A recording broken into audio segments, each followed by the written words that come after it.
have always been outside of our grasp. And the real exciting thing about this project is I'm not standing here today asking you to financially participate, but rather to let you know that we've been able to fund the project through the community instead. In the middle of the summer, Councilman Draymond made an introduction on our behalf and put us in touch with Greg Historian, who is in the local commercial real estate industry here in town. And Greg and I got together and talked on a couple occasions about different needs of the theater and kind of focused on the Grand Drape. He himself was very generous and actually funded the historic research portion of the project so we could kind of figure out what the drape would look like, what the materials would be.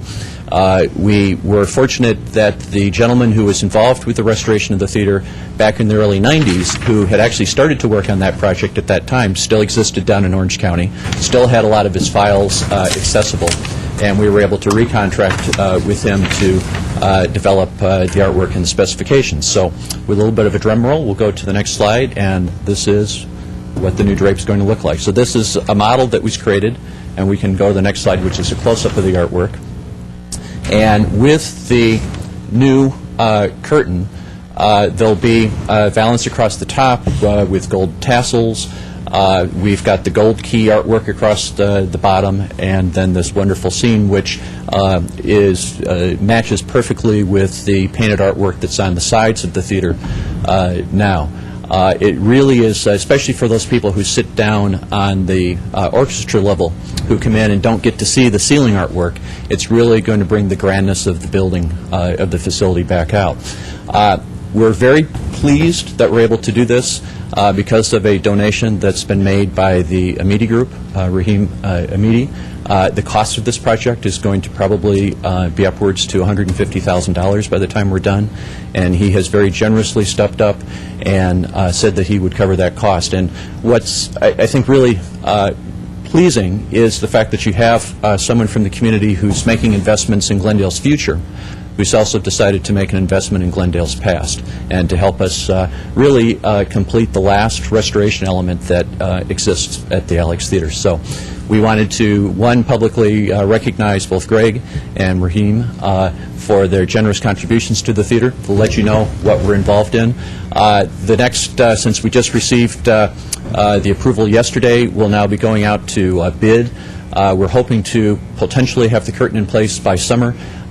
Because the new curtain will also be hand-painted, that's the one element where we're not quite sure of the time frame. It will actually be material that will be stretched out on a frame in a large warehouse someplace for an artist to work on it, and there's only a few artists across the country who are really qualified to undertake a project of this type. But we think it's going to be a wonderful statement, and at a time when the arts are kind of moving forward and gaining a lot of exposure in the city, we think this is a fine way to kind of kick those efforts off. So thank you very much for your time. And thank you, Barry. I would point out with this, for those of you who aren't familiar, that the Alex, the design of the Alex, is an atmospherium type theater, and the idea is that the gods are gazing over the wall to look down not only on this Palace of the Arts, the scene, but the spectators themselves.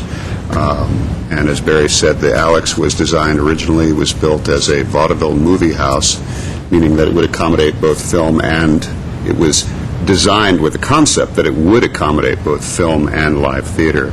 Barry, I don't know if you are aware that I was involved in committees back when the city was undertaking the purchase of the Alex, and was sat in on many of those design meetings way back then. I remembered this from that time, and then from my time that I enjoyed working on the board at the Friends of the Alex. So it never left my mind, and I do applaud the participation of people in the private sector coming forward to do what the city is unable to do sometimes with regard to, in this case, a restoration piece. Mr. Weaver? I was going to say, John, I was going to the Alex Theater back in the 40s, and I'm trying to recall if I saw this. I had to have seen it, because then we were going in for all the cartoon movies in the morning. It was filled with young kids, and I guess I'm losing it. I can't remember this per se, though it had to have been there.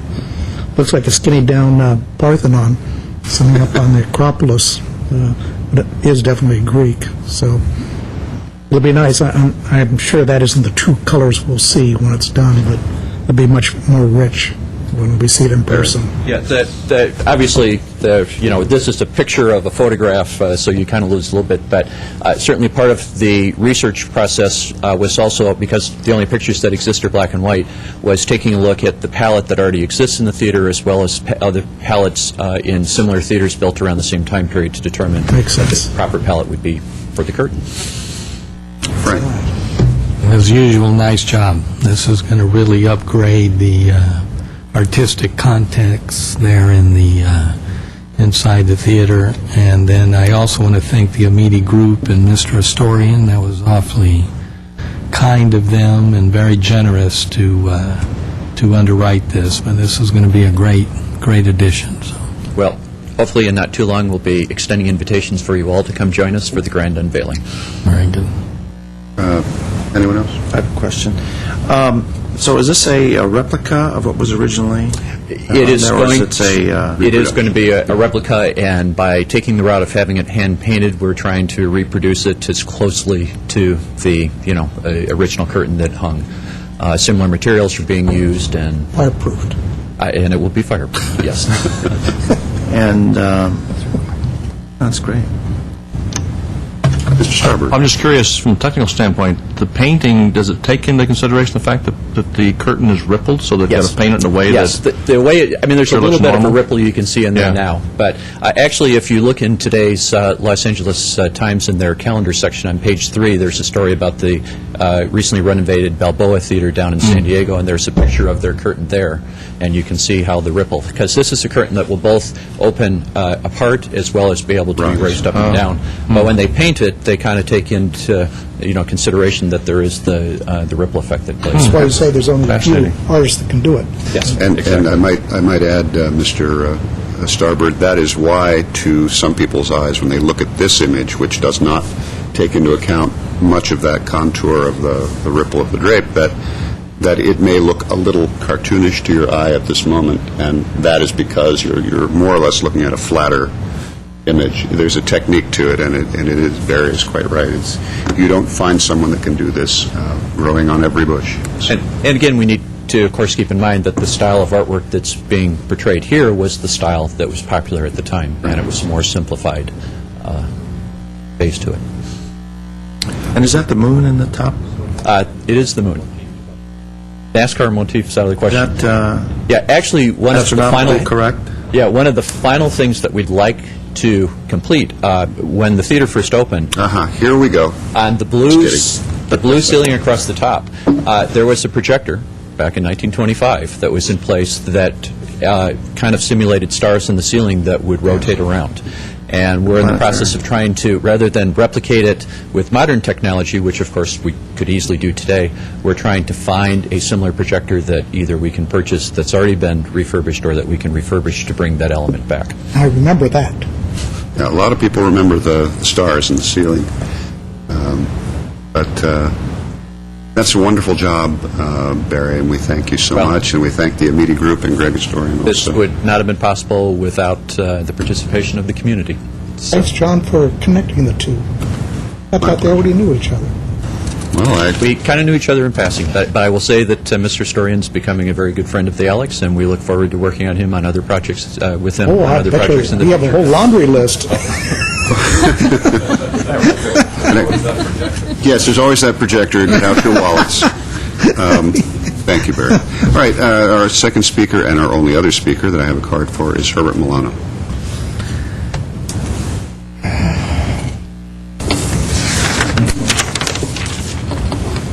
Good afternoon, members of the Redevelopment Agency and city staff. My name is Herbert Milano.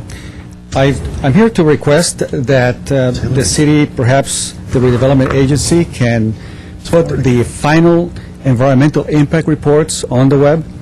I don't know if the final EIR for Verdugo Gardens has been released, and if it is, I would like to be advised of it.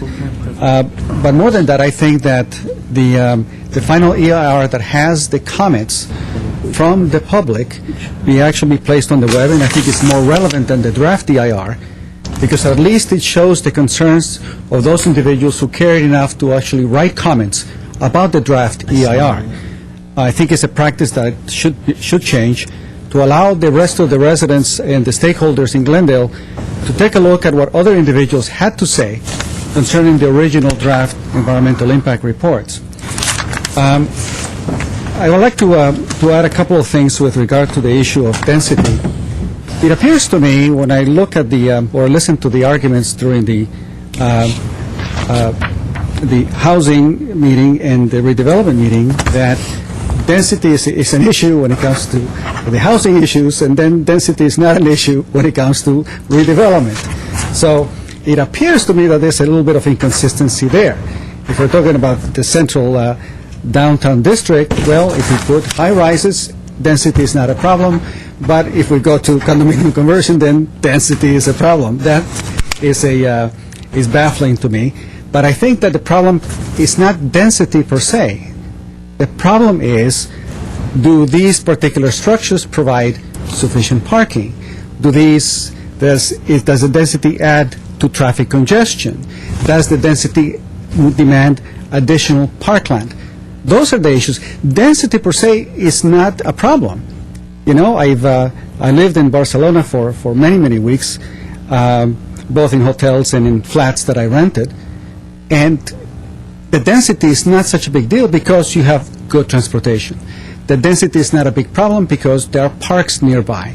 The density is not a problem because you can walk to all kinds of activities in the center of town and in different neighborhoods.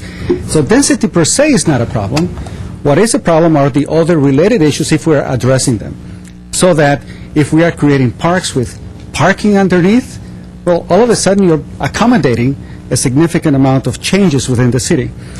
And in regard to the issue of parks, which is one of my main concerns, I took a look again using Google Earth. I don't know if you ever used that feature on the computer, and went to see Bryant Park in New York, and then pointed to Central Park in Glendale, and then Bryant Park in New York, and the similarities are really astonishing.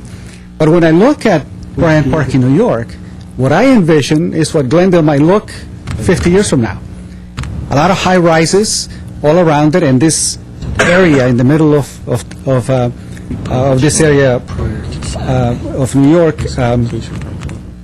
with a respite, you know, culturally and otherwise.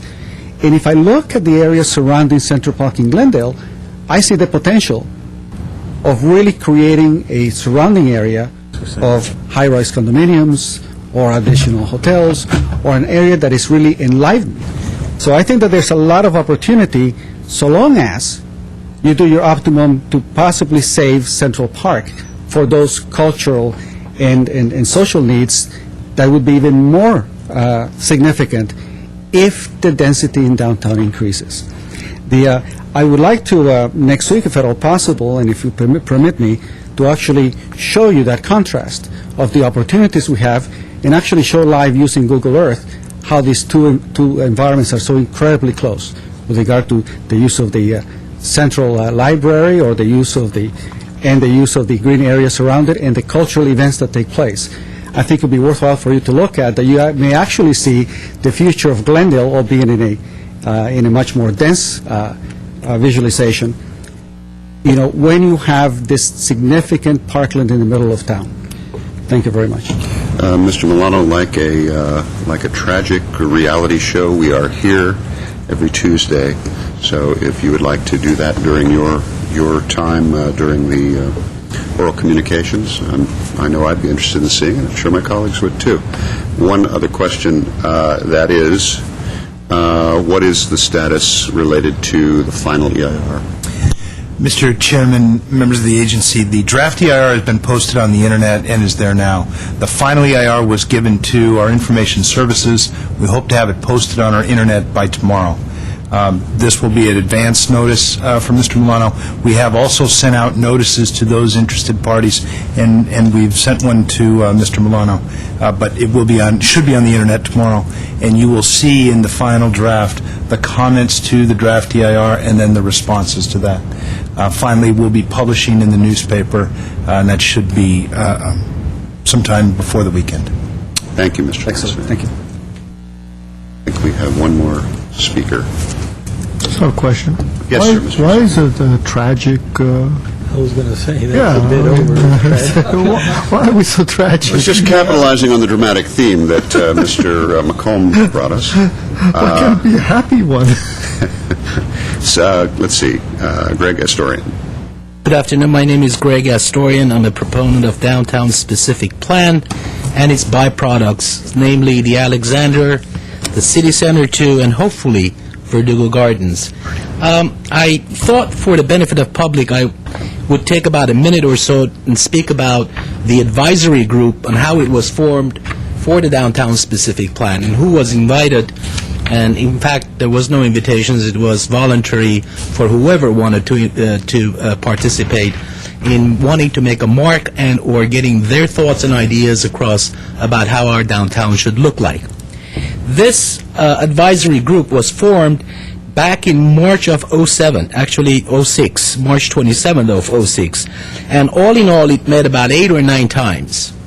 There were 60 people that participated in the workshops that were put together by the the planning department. Literally, the who is who of, if I may call them the who is who of Glendale. People like Sheldon Baker, Dennis DePietro, Richard Espiritu, Judy Kendall, Barry McComb, Herb Milano, Lila Ramirez, Arlene Vidor, and many, many, many more names. These were folks that participated in the advisory group and put forth their ideas and thoughts on how this specific plan should look like. This is why this plan is an apposite plan, a plan that was vetted out properly, and the stakeholders of the community had an opportunity to participate and voice their concerns, their kudos, and or whatever they had to voice. With that, I want to go to one more myth that has been perpetuated by 1 or 2 people in this city about the downtown. And by the way, the EIR, the Environmental Impact Report for the Downtown Specific Plan, which is pretty much what these projects are based on, was also a byproduct of it. One of the myths that has been perpetuated about the Downtown Specific Plan and about the development of condominiums in this city has been the usage of water, and how we will be exasperating a situation that is already in a fragile state. Let me share with you some statistics. I don't have to go too far away. What we did is I tried to get in touch with the Glendale Water and Power Department, and out of curiosity, I asked them, because this is at the time that they were doing some studies about the water rate increases and so forth. I asked them if they have some statistics about the usage, the average usage and so forth. They already had that for the single-family homes, which was about 22 or 23 HCF per month.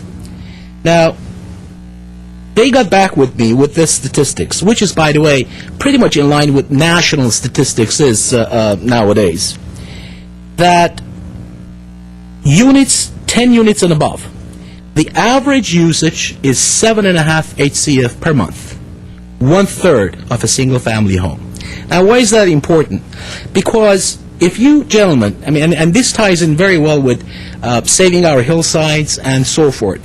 If you gentlemen, in your wisdom, and the ones before you, have kind of tried to save the open space and the hillsides, and you have redirected this growth towards where it should be redirected, which is the downtown, the core downtown, that's the proper decision-making that you've done. Now, when you compare the usage of water to its alternative, if a condominium is going to use 7.5 HCF per month versus a single-family home using 22 HCF, obviously, at least as a standalone, based on the water usage, which one is the smartest development? Obviously, it's the condominium. Now, there are other issues that we will be talking about as days pass, but I think I'll suffice, or I'll I'll continue later with the other issues. Thank you. Thank you, Mr. Historian. Mr. City Clerk, could I have the next item, please? Next item is agency member or staff comments. See none, and by the way, I should have closed oral communications, so I'll do that now. Move to adjourn. Second. We are adjourned at 4:25. Thank you. Can't see the clock. It's the grapes are open. It's a glass.